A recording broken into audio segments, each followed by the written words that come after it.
কীর্তন শুনছেন, একটা বইয়ের নাম করব, বইটা ভালো করে শুনবেন। বইটার নাম হিন্দু ধর্ম কি এবং কেন।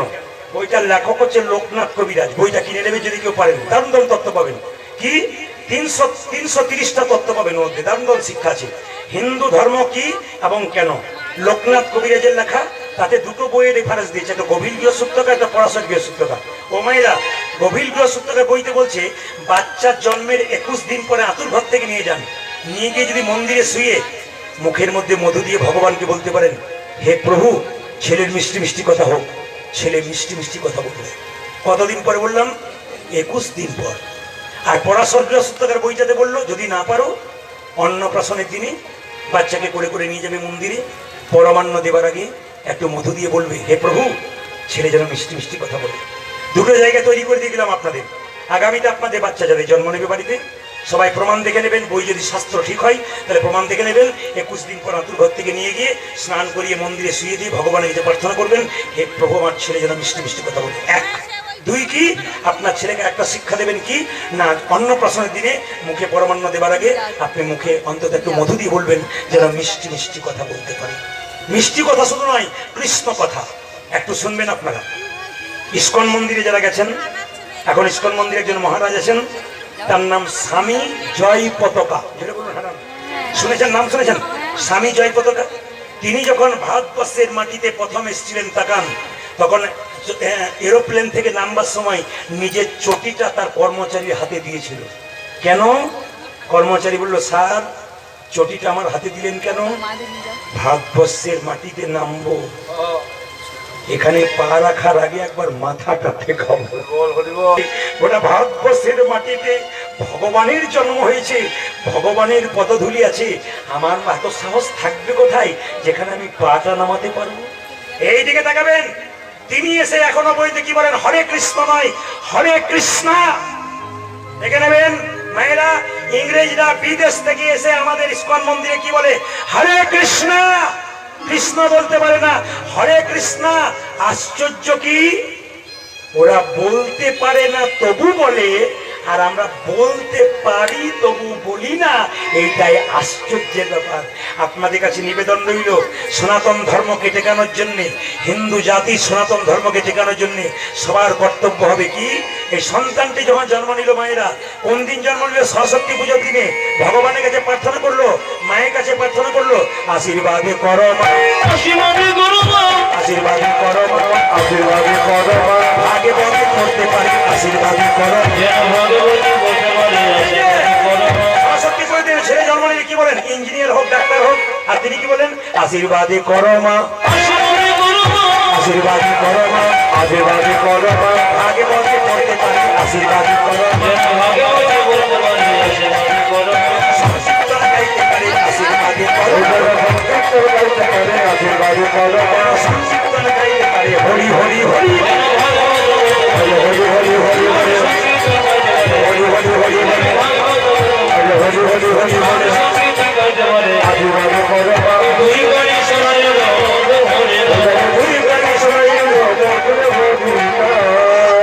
এই যে আপনারা কীর্তন শুনছেন, জোরে বলুন গোপীনাথ জিউ কি। এখন বলবো, আপনারা লীলা শুনছেন ভক্ত রঘুনন্দন, ইনি পূর্বজন্মে কে ছিলেন? কামদেব মদন। কামদেব মদনে কটা বান ছিল? 5টা। কাকে মেরেছিল? ভগবানকে। ভগবান বললো, কামদেব, আমার দেওয়া বান তুই আমাকে মানলি, অভিশাপ দিলাম তোর মর্তকুলে জন্ম হোক। কামদেব মদন কেঁদে কেঁদে বললো, অভিশাপ যদি দিলে মর্তকুলে জন্ম হোক, আশীর্বাদ দেওয়া তোমার চরণ সেবা করতে পারি। ভগবান বললো, তুই তো খুব চালাক রে, তুই যদি মর্তকুলে জন্ম হয় আমাকে তো ভগবান হয়ে যেতে হবে। আমি যাবো শ্রীখণ্ডে গোপীনাথ রূপে, তুই রঘুনন্দন রূপে যাবি, একদিন তোর হাতে আমি নারু প্রসাদ গ্রহণ করবো। এই রঘুনন্দনকে পদকর্তা বললেন, আহা ব্রজের অঙ্গ ধরিয়ায়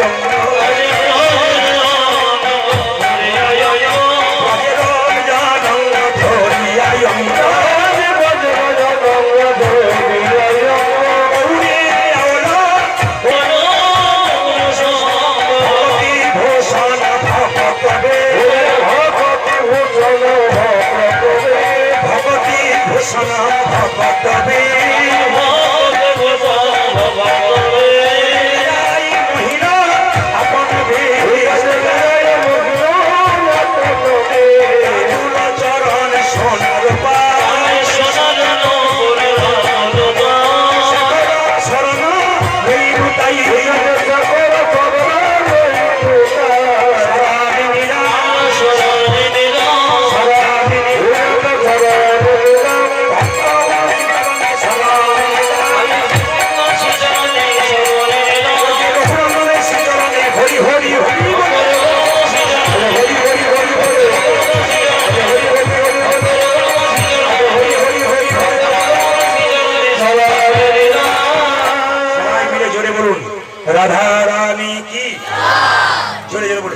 শ্যাম সুন্দর কি, মদন মোহন কি, হরিবাসর কি, যাদের ঘুম আসছে তাদের কি, রাধা রানী কি।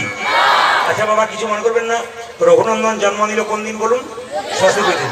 তারপরে দেখবেন ফাল্গুন মাসে যদি হয় সরস্বতী পুজো কি মাঘ মাসে, তারপরে চৈত্র মাসে বা ফাল্গুন মাসে দোল উৎসব হয়। রঘুনন্দন দোল উৎসব করলেন, তাকাবেন আপনারা দোল পূর্ণিমার দিনে কি করেন? কাদা ছোড়েন, বালি ছোড়েন, অনেক জায়গা হয় ধুলো ছোড়াছুড়ি হয়, মারামারি হয়।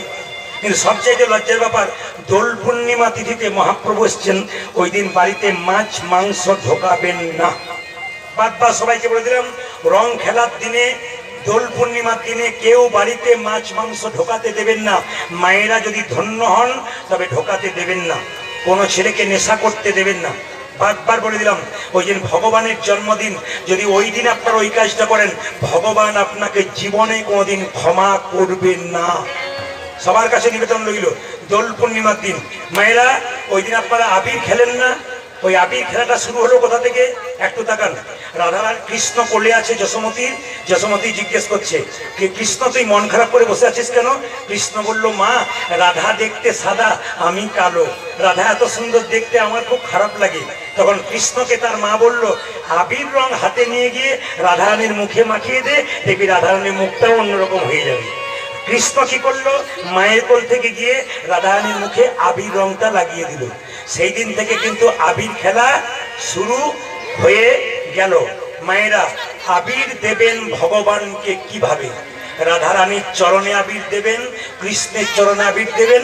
সেই আবির নিয়ে গিয়ে ভক্তদের মাথায় দেবেন, আপনাদের বাড়ির সবার মাথায় দেবেন, তবে আশীর্বাদ হবে।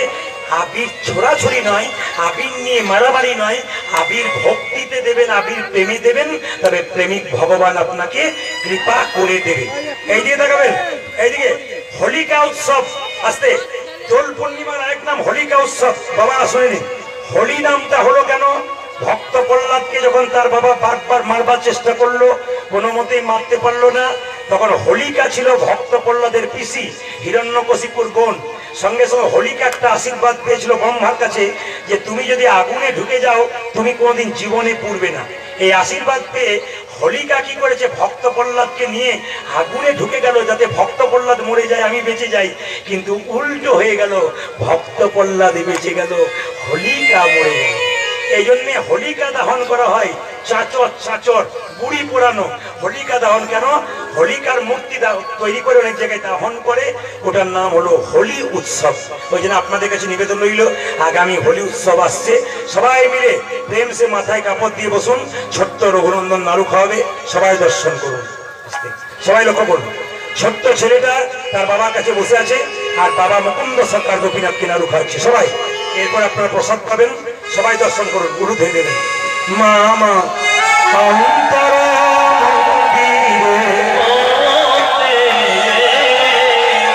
খুব সুন্দর আপনাদের পরিবেশ, সুন্দর করে দর্শন করবেন সবাই। মামা অন্তরা মন্দিরে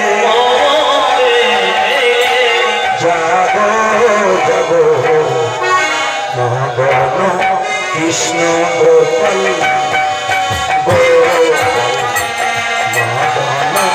কৃষ্ণ গোপাল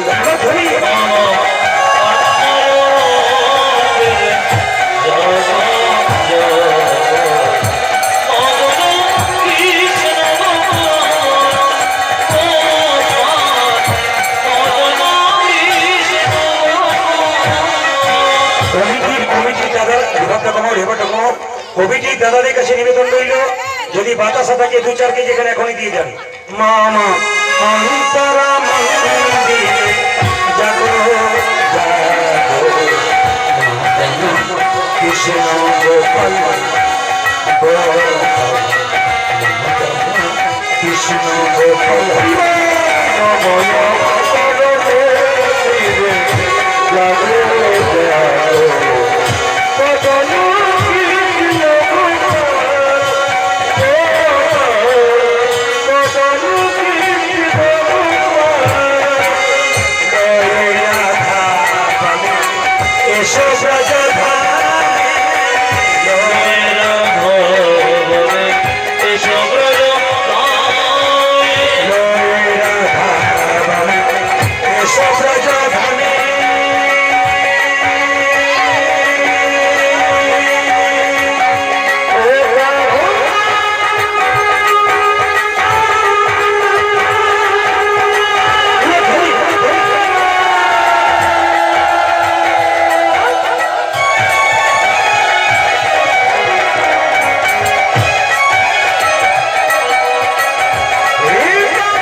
পাশের গ্রামের ছেলে, কি নাম? গোপাল।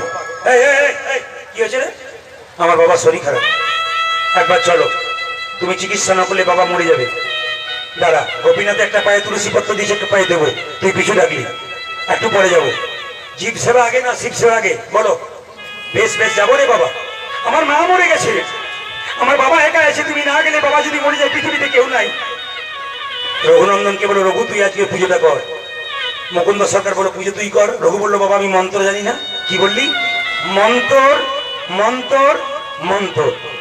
মন্ত্রের দরকার হয় না, শুদ্ধ মন তোর। শুদ্ধ মন যদি কারো থাকে তবে মন্ত্রের তার দরকার হয় না।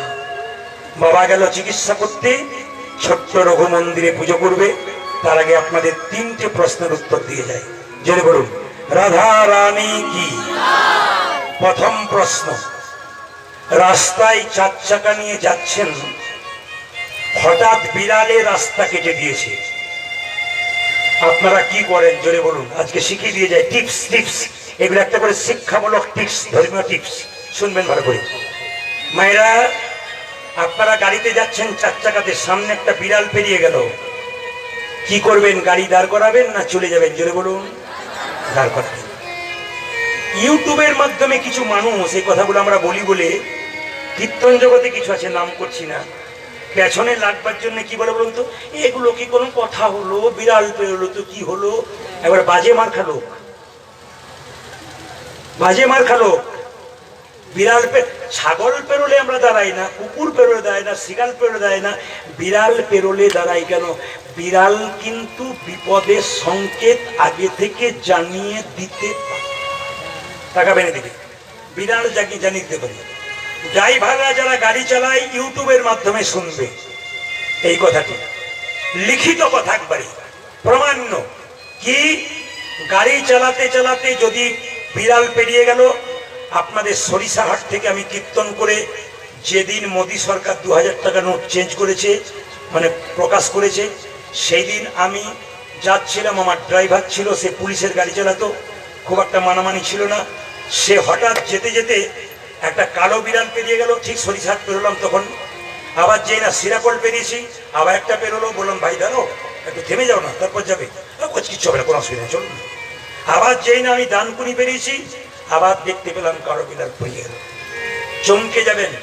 যেই না বর্ধমানের যোগগ্রামে গেছি, আমিও ঘুমিয়ে গেছি, এরাও ঘুমিয়ে গেছে, ড্রাইভার ঘুমিয়ে গেছে, বিরাট বড় একটা জোরে ধাক্কা হলো, সঙ্গে সঙ্গে দেখলাম চাকাগুলো ওপর দিকে নিচে, আমরা 2000 গাড়ি পেছনে, 2000 গাড়ি আগে, পুলিশ অফিসার দাঁড়িয়ে আছেন, সবগুলো মরে গেছে, এবার কেটে কেটে বার করতে হবে। চমকে যাবেন আপনারা শুনলে। কেটে কেটে বের করলো গাড়িটাকে, সবাইকে বের করলো, সবাই গোটা গোটা বেরিয়ে এলাম। পুলিশ অফিসার বাঘের মতো গর্জন, এরকম মোটা মোটা মোচ। সে বলে, বাঁচলেন কি করে?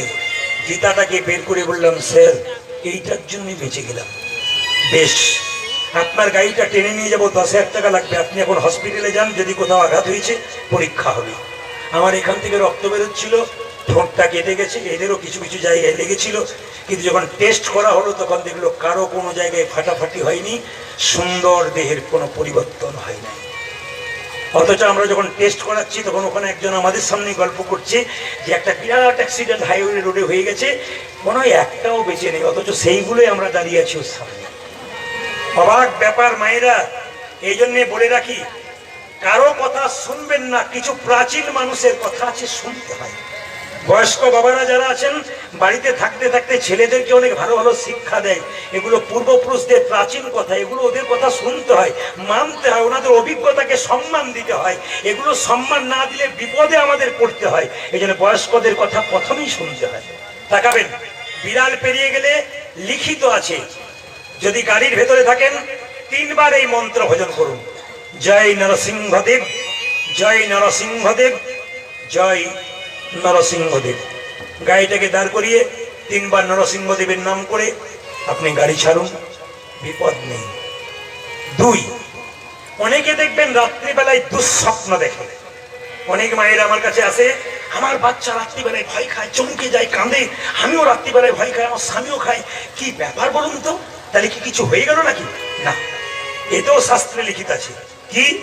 যদি কেউ রাত্রিবেলায় ভয় খায়, চমকে চমকে উঠে, দুঃস্বপ্ন দেখে, সে স্নান, সে শোবার সময় হাত পা ধুয়ে নেবে, মুখ ধুয়ে নেবে, কানটা ভালো করে ধুয়ে নেবে, তারপর রাত্রিবেলায় বিছানায় শোবে, শোবার আগে এই মন্ত্রটাই 3 বার ভজন করবেন। জয় নরসিংহদেব, জয় নরসিংহদেব, জয় নরসিংহদেব। ব্যাস। 3 নম্বর প্রশ্ন যেটা বলবো, ওটা বাবাদেরও কৌতূহল আছে, মায়েদেরও আছে, আমি বলবো কিনা ভাবছি। প্রশ্নটা হচ্ছে, মেয়েদের পেটের কথা থাকে না কেন? বলার দরকার নেই, ওটার বলার দরকার নেই, বলবো না নাকি? না কি বলছেন বাবারে? এটা তো দারুণ প্রশ্ন। মেয়ে, বাবার আগে শোন, মেয়েদের পেটের কথা, মহাভারতের কাহিনী আছে, মেয়েদের পেটের কথা থাকে না কেন? তাকাবেন তাকাবেন, স্বামী রাত্রিবেলায় স্ত্রীকে, আপনাদের দিকে নয়, আমাদের স্বামী স্ত্রীকে বলে, শুনছো একটি কথা তোমাকে বলবো, বলো। কাউকে যেন বলো না। তোর মেয়েটি বলে, আমি না রদ নাকি লোকের কাছে বলে বলে বেড়াবো? তোমার আক্কেল বটে, একবার বলেই দেখো কি করি। স্বামী রাত্রিবেলায় বলেছে, সকালে ঘুম থেকে উঠে নাই, মেয়েটি পুকুর ঘাটে বলছে, দিদি একটি কথা বলবো, কাউকে বলো না। আমাদের উনি বলেছেন উঠে গেলে সব জানাজানি হয়ে যাবে, তোমাকে বলেই বললাম, আর কাউকে বলতাম না। স্বামী উঠবার আগেই সারা পাড়াময় হয়ে গেল। কেন? মেয়েদের পেটে বা থাকে না কেন কথা? যুধিষ্ঠির মহারাজের অভিশাপ কাকে দিয়েছিল মায়েরা? কুন্তি, কুন্তি, কুন্তি, কুন্তিকে। কেন? আসল ঘটনা শুনে নিন। কুন্তি কুমারী অবস্থায় দুর্বাসা মুনিকে সেবা করেছিল, যত্ন করেছিল। দুর্বাসা মুনি বলল, মা, সাধু সেবা করলে কিছু দিয়ে যেতে হয়, আমি তোমাকে কিছু দিয়ে যাব, তোমার সেবায় সন্তুষ্ট হয়েছে। কি দেবেন আপনি? আমার মা বলেছে সেবা করলে কিছু নিতে নাই, কি দেবেন? দেবো মা, না দিয়ে তো যাব না। এই দেখ, তোকে একটা মন্ত্র দিলাম, এই মন্ত্রটা মুখস্থ করবি, এই মন্ত্রের দ্বারা যে দেবতাকে ডাকবি সেই দেবতা তোর কাছে এসে দাঁড়াবে। সূর্য, মন্ত্রটি নেওয়ার পরে কুন্তি মনে মনে ভাবছে, কাকে ডাকি, কাকে ডাকি, কাকে ডাকি? ডাকবি তো ডাক। পরীক্ষা করতে, টেস্ট করতে গিয়ে সূর্যদেবকে দেখে গেল। আর সূর্যদেব দিব্যকান্তি পুরুষের অঙ্গ ধারণ করে ছুটে এসে বলল, কুন্তি, কে? আমি সূর্যদেব। যাও, পালিয়ে যাও। তুমি আমায় ডাকলে কেন? আমি তোমাকে পরীক্ষা করতে গেছিলাম, তুমি চলে এলে মন্ত্র বলে। আমি কুমারী, আমার কুমারিত্ব নষ্ট হবে, তুমি যাও। না, আমি তো যাওয়ার জন্য আসিনি। দেবতাকে ডাকলে দেবতা কিছু দিয়ে যায়, আমি তোমাকে দিতে চাই। কি দাও? কি দেবে তুমি? আলিঙ্গন করতে চাই। চুপ করো, আমি কুমারী মেয়ে, আমার কলঙ্ক হবে, কুমারিত্ব নষ্ট হবে। সূর্যদেব বলল, শোনো কুন্তি, দেবতার বলে কুমারিত্ব নষ্ট হয় না, দেবতার আশীর্বাদে কলঙ্ক হয় না। এক কাজ করো। বলে কি? এসো, তোমায় আলিঙ্গন দিই। আলিঙ্গন দিয়েছে। কুমারী অবস্থায় যে সন্তানকে জন্ম নিল সবাই জানেন, তার নাম কর্ণ। তাকে জলে ভাসিয়ে দিল। রাধা বলে একটা মেয়ে তাকে মানুষ করলো। একদিন কর্ণ যখন বড় হয়ে নদীতে স্নান করতে এসছে, মায়েরা কুন্তি চুপি চুপি কর্ণের কাছে এসে বলল, কর্ণ, কে? আমি তোর মা। চুপ করো তোমার, লজ্জা লাগে না তোমার? তুমি আমায় মা বলছো? আমি তোর মা, আমি যে তোকে গর্বের জন্ম। তাহলে রাধাকে, আমাকে মানুষ করলো করে পিঠে করে, রাধাকে ও তোকে পালন করেছে বাবা। আমি তোকে কুমারী অবস্থায় জন্ম দিয়ে লজ্জাই বলতে পারি নাই। তবে শোন কর্ণ, তোর কাছে কেন এলাম জানিস? সামনে কুরুক্ষেত্রে যুদ্ধক্ষেত্র, একটা জিনিস চাইতে এলাম। কি?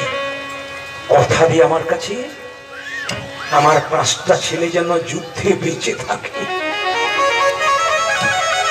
কর্ণ বলল, মা, এই জন্যই তো তোমাদের কাছে বড় তোমরা দুর্বল, সন্তানের প্রতি বড় দুর্বল। সন্তানের অঙ্গে কোনো মা একবার আঁচড় দিতে চায় না। চাইলে যখন তখন আমার ইচ্ছা ছিল কুরুক্ষেত্রের যুদ্ধে যদি প্রথম মারবো তবে অর্জুনকে মারবো। যদি অর্জুনকে মেরে ফেলি তবে তোমার 4টা ছেলে, আমি একটা, টোটাল 5টা থাকবে। আর যদি আমি মরে যাই মা, তবে তোমার 5টা ছেলেই বেঁচে থাকবে। তাকান, যুদ্ধ করতে করতে কর্ণের রথটা মাটিতে গেঁথে গেল। অর্জুনকে কৃষ্ণ বলল, এবার মারো,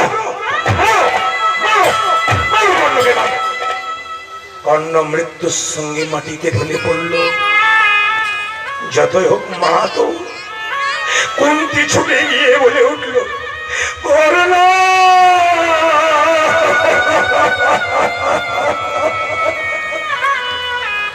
করুণা।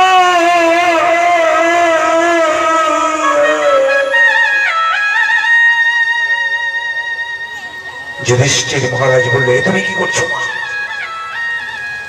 পাগলের মতো কেঁদে কেঁদে কর্ণকে ধরে কাঁদছো কেন? ও তোমার শত্রু, আমার বিপক্ষে দাঁড়িয়ে চোখে ধরে কাঁদছো কেন? বাবা, ও যে তোর বড় ভাই। কি করে বলতে পারবো না, লজ্জা লাগবে আমার। কৃষ্ণকে জিজ্ঞেস কর, তবে যদি কৃষ্ণ না বলে আমি বলে দিই। কুমারী অবস্থাকে জন্ম দিয়েছিলাম, নাম কর্ণ। এ তোর ভাই। দাদা, একে মেরে ফেললি তুই? আগে কেন বললে না তুই? ও যদি আমার দাদা হতো, যুদ্ধে আমার পক্ষে হয়ে যুদ্ধ করতো, যুদ্ধ তো বানতো না। কেন তুমি আগে বললে না মা? কেন বললে না? তবে শোনো, এত বড় কথা তুমি যখন গোপনে পেটের মধ্যে রাখলে, আমি তোমাকে দিয়ে গোটা পৃথিবীর মায়েদেরকে অভিশাপ দিয়ে দিলাম। কোন মায়ের পেটে আজ থেকে ভেতরের কথা থাকবে না। আপনাদের দোষ নয় কিন্তু, এ কার দোষ? এ কিন্তু অভিশাপ যুধিষ্ঠির মহারাজ। যেরকম রাধা রানী কি, সবাই লক্ষ্য করুন, ছোট্ট ছেলে রঘুনন্দন প্রসাদ পাচ্ছে। সবাই মিলে বসুন, প্রেম সে প্রেম সে। ছোট্ট রঘুনন্দন পুজো করতে যাচ্ছে, মন্দিরে তাকান।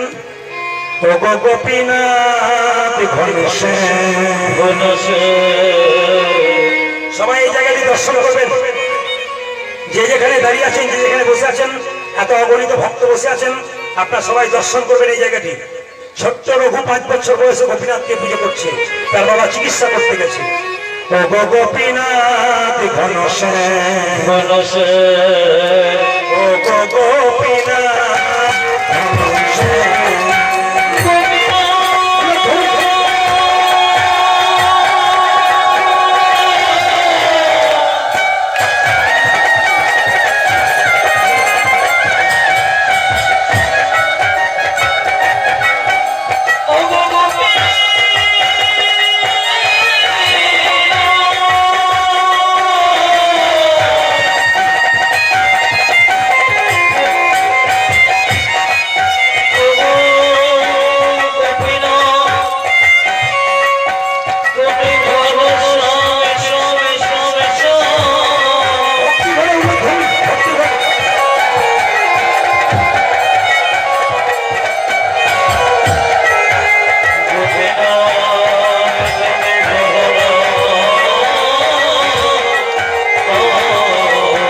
এই ছোট্ট রঘুনন্দন পুজো করছে আর বলছে, ও বুঝতে পারছি তুমি খাচ্ছ না কেন। বাবা তোমাকে তুলসী পত্র দেয়, চন্দন দেয়, গঙ্গা জল দেয়, তাই তুমি বাবার হাতে খাও। ওগো গোপীনাথ, আমার কাছে তুলসী পত্র নাই, তবে এই জগতে কোনো মানুষের কাছে তুলসী পত্র না থাকলে মন তুলসী গোবিন্দের চরণে দাও। যদি কারো কাছে চন্দন না থাকে, ভক্তি চন্দন গোবিন্দের চরণে দাও। যদি গঙ্গা জল না থাকে, চোখের জল গোবিন্দের চরণে দাও। তুমি নাড়ু খাবে না? ভক্ত পল্লবে ধুমের হাতে খেয়েছো, তুমি খাবে না? এই দেখো ছোট্ট রঘু গোপীনাথের পায়ে বলছে, তোমার পাথরের পায়ে মাথা ঠুকবো। রক্ত আর চোখের জলে মন্দির ভেসে যাচ্ছে। পাথরের গোপীনাথ পেছন থেকে বলছে, রঘু রঘুনন্দন নারদে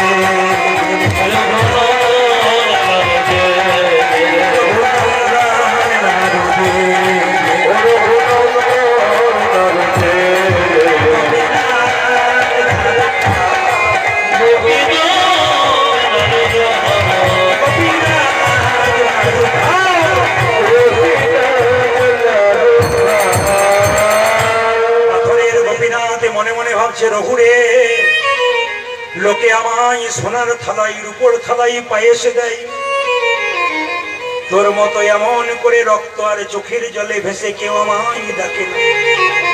এই দেখে রঘুরে, তোর হাতে আমি নাড়ু খাবো। সব বারবার নাড়ু খাচ্ছে।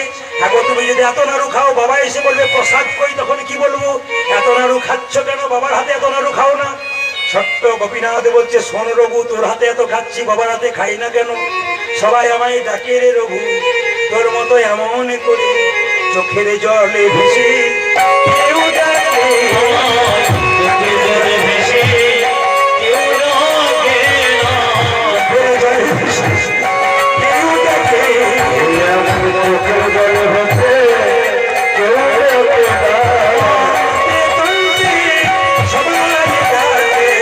চোখের জলে ভেসে কেউ ডাকে, আমায়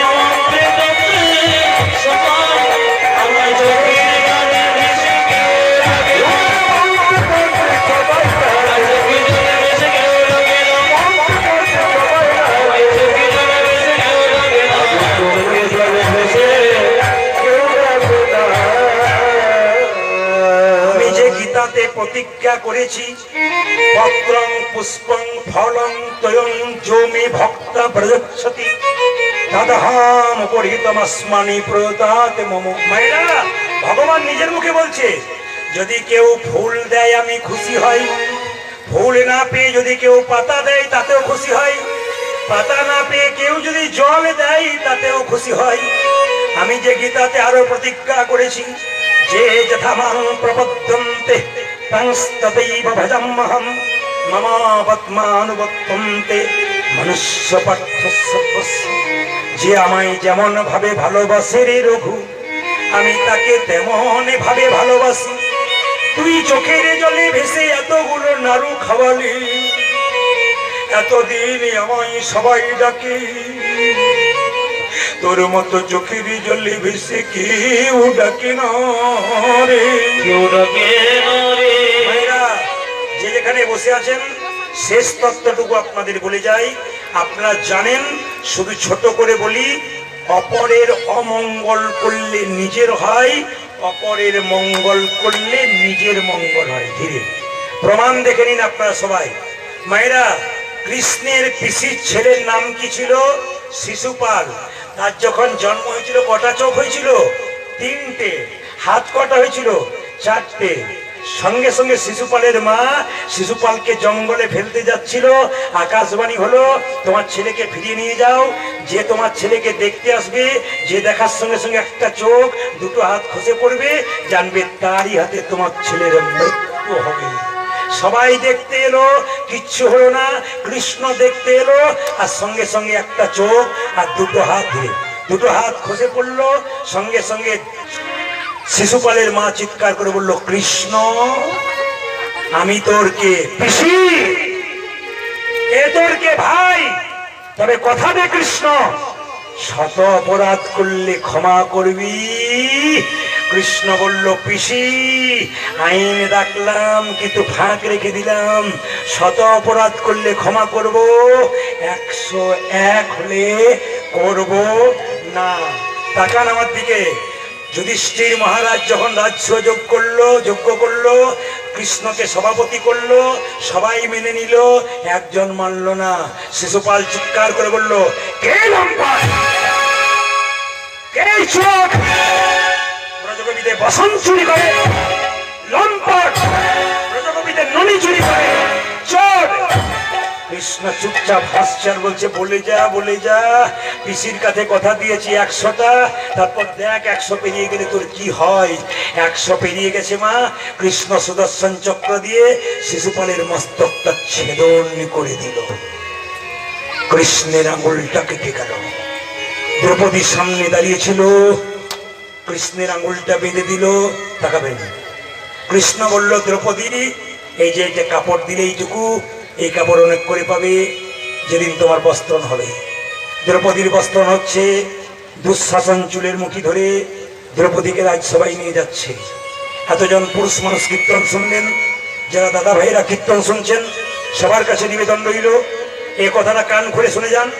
কোন পুরুষ যদি কোন নারীর চুলের মুঠি ধরে অত্যাচার করে, আসরে দাঁড়িয়ে বলে গেলাম, সেই পুরুষ জীবনে সোজা হয়ে দাঁড়াতে পারবে না, সেই পুরুষ ধ্বংস হবে। সবাই কান খুলে শুনে নিন। যদি কোনো পুরুষ কোনো নারীর চুলের মুঠি ধরে আঘাত করে, জেনে নিন, আমি এখানে দাঁড়িয়ে বলে গেলাম, আপনি সোজা হয়ে দাঁড়াতে পারবেন না, আপনি ধ্বংস হয়ে যাবেন। আমি বলি নাই, শাস্ত্র বলেছে। রাবণ সীতার চুলের মুঠি ধরেছিল, রাবণ ধ্বংস হয়ে গেল। দ্রৌপদী চুলের মুঠি ধরেছিল, দুঃশাসন ধ্বংস হয়ে গেল। দৈবকী চুলের মুঠি ধরেছিল, কংস ধ্বংস হয়ে গেল। তাকান, যখন দ্রৌপদীর বস্ত্রণ হচ্ছে, দ্রৌপদী এক হাতে বস্ত্র হয়েছে, এক হাতে ডাকছে।